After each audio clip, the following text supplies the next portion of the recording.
சிறு குறு தொழில்கள் பீக் ஹவர்ஸ் சார்ஜ்னு கரண்ட்டுக்கு அநியாய விலை வச்சு அதையும் செய்ய விடாம நம்மள முடக்கிடுறாங்க.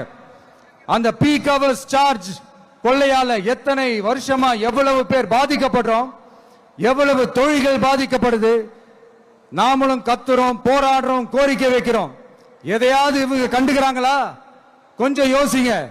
ஏன் கண்டுக்க மாட்டேன்றாங்கன்னு கொஞ்சம் யோசிங்க.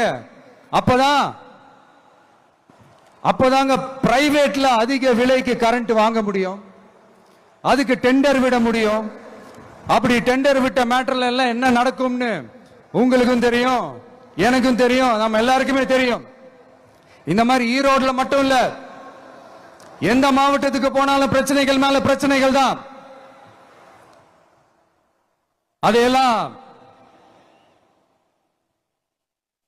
அதையெல்லாம் தீக்கிறதுக்கு ஒரு சொல்யூஷன் கூட சொல்லாம இதுல வேற பெருமையா மாடல் அரசு மாடல் அரசுங்கிறது இல்ல. நான் கேட்கிறேன், கூச்சமா இல்ல?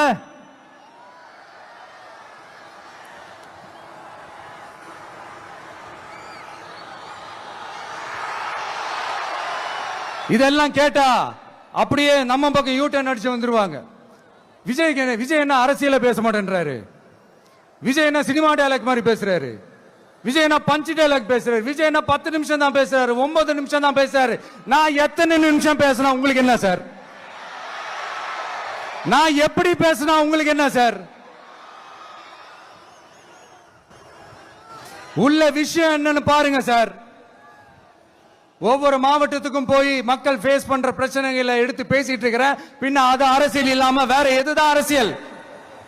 உங்களை மாதிரி தனிப்பட்ட முறையில தரக்குறைவா அசிங்கமா பேசுறதுதான் அரசியல்னா அந்த அரசியல் நமக்கு வராது.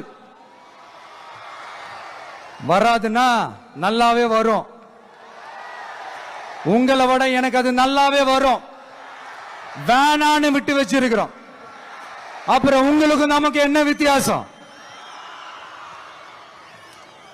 காஞ்சிபுரத்தில் நாம பேசும்போது இந்த மாதிரி உங்களால் அமைக்கப்பட போற ஆட்சியில நம்ம ஆட்சிக்கு வந்த உடனே என்னெல்லாம் செய்ய போறோம்ன்றது சிலது சொன்னோம். அதையெல்லாம் தப்பா புரிஞ்சுக்கிட்டு இப்போ சொல்றேன், விளக்கமா சொல்றேன். நான் சலுகைகளுக்கு எதிரானவன் கிடையாது. மக்களுக்கான சலுகைகளை இலவசம்னு சொல்லி அசிங்கப்படுத்துறதுல எனக்கு உடன்பாடு கிடையாது. மக்கள் காசுல மக்களுக்கு செய்யறதை எப்படி இலவசம்னு சொல்லுவீங்க? அப்படியே செஞ்சிட்டாலும் ஓசில போறேன்னு சொல்லி